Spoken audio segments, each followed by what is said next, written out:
Alvíceras, vamos dar continuidade então ao nosso último vídeo, quando nós introduzimos o Deus cuja ira pode ser evitada. O Deus cuja ira pode ser evitada. E nós vimos que uma das maneiras de evitar a ira de Deus era você oferecer um animal para que esse animal expiasse o seu pecado, ou expiasse o pecado de alguém. Por exemplo, uma pessoa foi lá, e roubou ou furtou o animal do vizinho, do arraial. Então, é crime. Na lei de Moisés, existe uma pena para isso. A pessoa poderia pagar com a perda material ou até mesmo com a própria vida, dependendo da gravidade do crime. Só que existia uma espécie de recurso também na lei, previsto em lei, que consistia, enfim, na doação de um animal para a morte, para o sacrifício, para que a ira de Deus, em vez de recair sobre a pessoa que cometeu de fato o delito, recaísse sobre esse animal, um cordeiro, por exemplo, enfim. E aí então esse cordeiro ele era morto, aí tinha todo um procedimento de a maneira como ele deveria ser morto, imolado, seu sangue, como deveria ser drenado, aproveitado, queimado, etc, etc, etc. Muito bem. E a outra maneira, uma outra maneira, não existiam somente essas duas maneiras, mas a outra maneira que nós vimos no último vídeo foi a propiciação. Então a primeira, recapitulando, expiação. A segunda, propiciação. E como era a propiciação? A propiciação consistia, ou, por exemplo, numa oração, ou, por exemplo, numa doação de dinheiro, ou seja, uma compra, uma espécie de compra, uma espécie de negócio ou barganha que era realizada por ocasião também de uma falta que fora cometida por alguém. Então, no caso da oração, primeiramente, era impetrada uma oração, um apelo, em propiciação, ou seja, em benefício, ou seja, algo que é propício é algo que é benéfico, que vem a calhar, que é adequado, que é conveniente, Então, a oração propiciatória era exatamente nessa ocasião. Então, o sujeito cometeu um delito, cometeu um erro, e novamente a ira de Javé era desviada dele graças a uma intervenção em forma de oração propiciatória, oração em apologia àquela pessoa. Na verdade, não é nem apologia àquela pessoa. A palavra melhor seria nem mesmo em defesa daquela pessoa. Seria em louvor a Deus, pedindo, clamando pela misericórdia desse Deus, porque aquela pessoa realmente merece aquele castigo. É muito justo que ela o receba. Porém, na oração, o que era destacada era a misericórdia, ou seja, o favor imerecido. Quando um sujeito merece o castigo e o seu Deus não o castiga, livrando sua barra, digamos assim, mesmo ele merecendo, esse Deus então age com misericórdia, com propiciação. Então, uma oração propiciatória livrava da pena, aquele sujeito que cometeu o delito, cometeu o crime, enfim. E a segunda maneira era justamente esse pagamento que era feito, Aí vem o texto dizendo assim: até mesmo uma oferta em dinheiro ao tesouro sagrado pode ser considerada expiação. Então ele vai dar o exemplo do capítulo 30, versículo 16. Uma oferta propiciatória, aceita como resgate pela vida.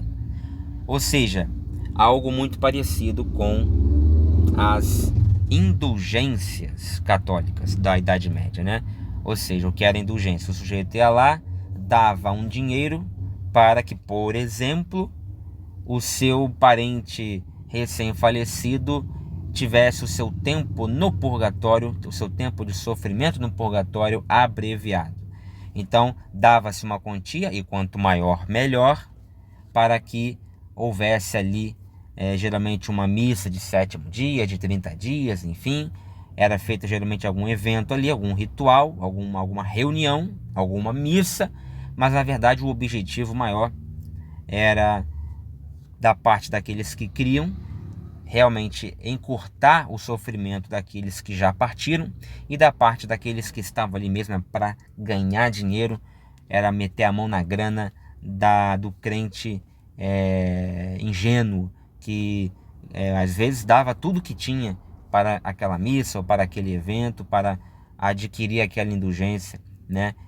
Ou seja, indulgência é aquilo que é indulgente, ou seja, que perdoa o pecado, a falha de alguém que já morreu, no caso, e que poderia estar no colo de Satanás, sofrendo as maiores agruras que alguém pode imaginar. Mas aí, aqui na terra, um parente rico, um parente pobre, tanto faz, daria tudo o que tinha ou que pudesse dar para encurtar o sofrimento, para mitigar, amainar, minorar o sofrimento daquela pobre alma, né, que partira para Satanás, ou enfim, para o purgatório, se preferirem. Muito bem, então vimos isso no último vídeo. Isso nos leva diretamente ao próximo aspecto. Embora, como dissemos acima, a ira de Deus possa ser propiciada através da oração intercessora, o uso normal do conceito propiciação, normalmente uma forma intensiva do verbo hebraico kapar, que significa cobrir, está relacionado ao sacrifício animal visto como oferta pelo pecado. Êxodo contém vários casos em que tal sacrifício, e especialmente o sangue derramado em tais sacrifícios, é apresentado como propiciação em favor de Arão e de seus filhos. Por exemplo, capítulo 29, versículos 35 e 36. Ou mesmo em favor de objetos inanimados, como o altar, lá em 29 e 37. Assim, o princípio que é claramente apresentado em Levítico 17:11, se encontra perfeitamente implícito em Êxodo. O sangue derramado, simbolizando a vida sacrificada, é o que faz propiciação sobre o altar e desvia a ira de Deus. Por que desvia a ira de Deus? Porque o sangue derramado encobre, forma uma cobertura sobre a vítima, no caso o animal. E já que forma uma cobertura sobre a vítima, sobre o animal, o homem daquela cultura, daquele tempo, que também foi o homem que escreveu este texto, ele acreditava que Deus, então, ao olhar para aquele animal, ao olhar para aquela vítima vicária, não conseguia ver a identidade da vítima, logo não conseguia ver o pecado da vítima, porque só há pecado na mentalidade deles se há identidade de quem o praticou. Se não há pecador, não há pecado. O pecado só tem validade quando há um autor desse mesmo pecado. Se não se consegue descobrir ou identificar quem é o pecador, também não se pode condená-lo pelo pecado que ele supostamente cometeu. Primeiro é preciso haver o homem, o indivíduo, o sujeito, o pecador. Depois, havendo o pecado, associa-se então aquele pecador ao pecado que ele cometeu e aí sim o pune. Mas se o sangue da vítima, do cordeiro, por exemplo, que é uma vítima vicária, porque não foi o cordeiro que cometeu qualquer pecado, foi o dono do cordeiro ou alguém, algum ser humano, né? De qualquer maneira, o cordeiro está ali para morrer, para sofrer no lugar daquele ser humano que cometeu o erro. Aquele cordeiro, aquele animal que está sendo ali sacrificado, ele então é morto, ele é sacrificado e aquele sangue jorra, aquele sangue o cobre, e a disposição das partes daquela vítima era feita de maneira que o sangue realmente ficasse por cima. E então, com aquela cobertura sanguínea ou hematológica, ou seja, do nome bonito que você queira chamar, sobre, né, aquela vítima, isso fazia com que a identidade da vítima, no caso do cordeiro, fosse totalmente incognotizada, ou seja, uma incógnita, né? Ou seja, Deus, na cabeça do pobre coitado que escreveu isso aqui, que vivia naquela época, Deus então não conseguia identificar quem era a vítima. Deus então não conseguia achar o CPF do criminoso, né? E como se, na crença deles, eu até acho que eles não criam isso, tá? Eu acho até que eles fingiam que criam, porque é de tamanho absurdo que parece ser isso. Eu acredito até que eles sabiam, mas eles acreditavam que Deus fingia que não via, sabe? Que Deus fingia que não sabia, fingia que que o pecado era apagado. E tem muitas passagens na Bíblia que fala disso, né? Que Deus não vai se lembrar. Como assim Deus não vai se lembrar? Deus não se esquece, né? Deus não pode se esquecer. Ele deixaria de ser Deus. Ou então aquela passagem que fala que Deus vai jogar no mar do esquecimento o pecado, ou que Deus, enfim, como aqui, né, não vai conseguir enxergar o pecado e o pecador, porque o animal que está ali representando o pecador, ele está encoberto por uma camada de sangue, então não dá para ser visto. Logo, se ele não é visto, não é notado, não pode cometer crime.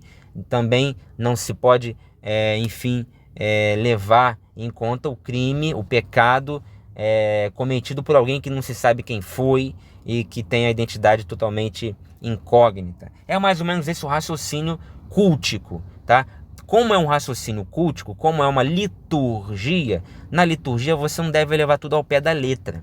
Você não precisa e nem deve realmente acreditar, considerar que realmente Deus, na cabeça daqueles ali que estão praticando aquele culto, se esquece, né, do pecado ou do pecador, ou apaga ali as transgressões. É apenas uma simbologia que, todavia, tem um efeito prático de, naquela comunidade, resolver deixar tudo 0 a 0. Ou seja, o sujeito que cometeu o pecado, ele vai lá, mata um animal, o sacerdote faz todo aquele ritual correto conforme prescreve a lei, e aí ele tem as suas dívidas com a sociedade resolvidas, pagas dessa maneira. É claro que para a gente é uma coisa bizarra, né? O animal morre no lugar do sujeito que cometeu um crime e fica tudo certo, o sujeito livre. Coitado do animal que não tem culpa nenhuma. Mas no raciocínio cultico daquela gente, isso tinha validade, tinha valor. Mesmo que aquela mesma gente não tivesse uma crença total de que realmente Deus estava ali. A partir daquele momento ele esqueceria, né, que o sujeito que cometeu aquele pecado tá? O mais importante não era isso, o mais importante era a liturgia, era as ações culticas que eram executadas ali e que naquela cena, naquele teatro litúrgico, tinham o seu valor, tá? Social, ou seja, para toda a sociedade. E isso aí era o que mais importava. Muito bem. Continuando. O sangue derramado, simbolizando a vida sacrificada, é o que faz propiciação sobre o altar e desvia a ira de Deus. Em 29:36, a propiciação é diretamente relacionada à oferta pelo pecado, de modo que o significado do termo propiciação é bem claro, no entanto. No entanto, propiciação ou expiação, como o termo é traduzido algumas vezes, também parece apresentar em Êxodo o conceito de consagração para um uso ou tarefa particular, lá em 29:37. À medida que o Velho Testamento progredia, o conceito de propiciação por meio de uma oferta pelo pecado continuou, acabando por tornar-se um sistema bastante complexo ao tempo do templo em Jerusalém, estendendo-se a todas as áreas da vida. Resta muito pouca dúvida quanto ao fato de que o conceito de propiciação por sacrifício se origina no princípio da substituição, encontrado já desde o tempo de Abraão, lá em Gênesis 22:13. Outras religiões também possuíam a ideia de aplacar a ira de seus deuses por meio de sacrifícios, mas este conceito era radicalmente diferente em Israel. Para os israelitas, todo e qualquer sacrifício se originava em Deus, confira Levítico 17:11. Era ele quem ordenava e aceitava a oferta pelo pecado que tornava possível a propiciação, tal como ele mesmo havia fornecido o carneiro para Abraão, lá em Gênesis 22:8. Então, ele era o Deus da propiciação. Ele é que fornecia os meios para se propiciar, para se expiar. E a prova disso é de que ele é que deu a lei, ele mesmo é que forneceu o carneiro para a expiação ao próprio Abraão, em lugar de seu filho Isaque. Essa oferta, tal como a oração de Moisés em favor de seu povo, não era a extorsão do perdão a um Deus que não se dispunha a conhecê-lo. Era um meio de acesso a ele, por ele mesmo graciosamente concedido. Além do mais, os sacrifícios não eram de efeito automático. Uma boa ilustração é o fato de que o indivíduo não poderia cometer pecado atrevidamente, literalmente, ou seja, com a mão estendida, lá em Números 15, do 27 ao 31. Ou seja, ele não podia sair cometendo pecado à toa, à torta e à direito, a 3x4, e depois sair dando um animal que resolvia. Não era assim, uma coisa banal. Ou seja, uma rebelião deliberada e aberta contra Deus não poderia ser realizada, pensando que mais tarde sempre poderia comprar o perdão através de sacrifício. Ou seja, você não pode simplesmente se rebelar contra Deus, desobedecê-lo, cometer os crimes que ele odeia e que estão prescritos na lei, e depois fica tudo certo, é só pegar uns animais e matar e oferecer o sangue deles, está tudo certo. Não é assim. Para tal indivíduo, o sacrifício de nada valia, e mesmo dentro do contexto do Velho Testamento, os santos já percebiam que não era o sacrifício em si que aplacava a ira de Deus, mas o coração contrito que o sacrifício devia representar. Está lá em Salmos 51, versículos 16 e 17. O uso mais interessante do verbo propiciar em Êxodo é o substantivo derivado dele, kaporet, traduzido como propiciatório, usado como o nome da cobertura da arca, lá em 37:6.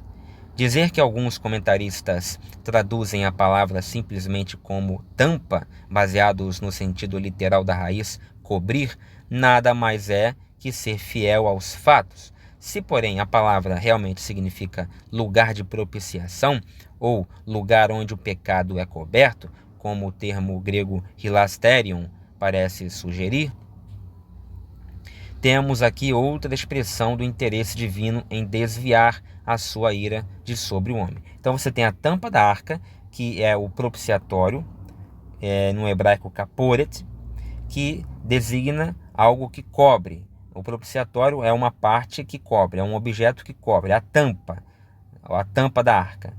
Então a arca tinha uma tampa chamada de propiciatório, que era uma tampa. Em grego se chama, na tradução, hilasterion, ou seja, lugar onde o pecado é coberto. Então já é uma palavra que sugere algo a mais, lugar de propiciação ou lugar onde o pecado é coberto. Então hilasterion já dá uma interpretação à palavra kaporet.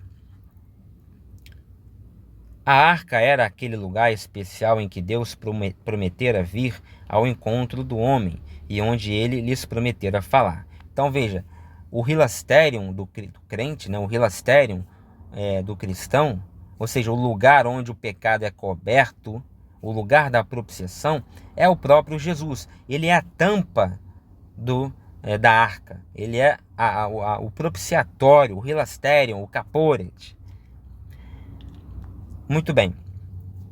Essa cobertura da arca era vista como o próprio trono de Deus. É só você ver lá em Salmo 99:1.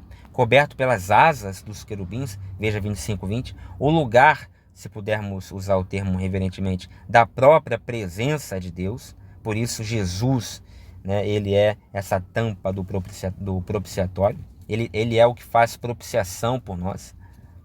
Sem qualquer dúvida, era esta a razão porque a arca era considerada o símbolo da presença de Deus. O profundo valor da arca se vê pelo lugar que ocupava no lugar santíssimo, dentro do tabernáculo. Dá uma olhadinha lá em 40:21.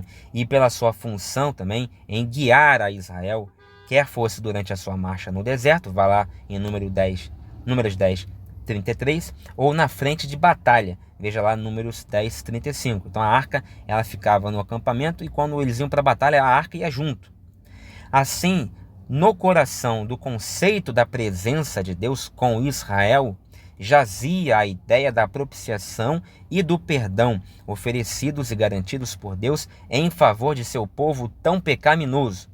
Qualquer que seja a resposta em termos linguísticos, ela não afeta o tema mais amplo da predisposição divina em perdoar.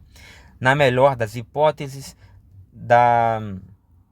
seria apenas um apoio linguístico e uma verdade teológica perfeitamente discernível em todo o Velho Testamento. Então, a consciência de que pecam, né, do povo hebreu antigo foi o que propiciou, para usar uma palavra bem que vem muito a calhar, o surgimento desse tipo de